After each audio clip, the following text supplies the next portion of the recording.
आमची पहिल्याची मारीन म्हणायची त्या सवर्णाच्या बाईला, माई साहेब अग मी लय नाही मागत भर ग, अनपण माझ येऊलस गाड ग, पाणी वाळ ग माय पाणी वाळ ग.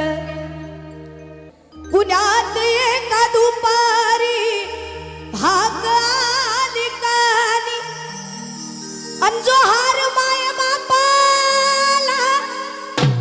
पाणी वाढा पाणी, अन अंत करण जाणता,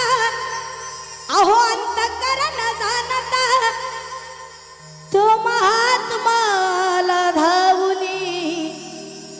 अन पाजलं ग तिथं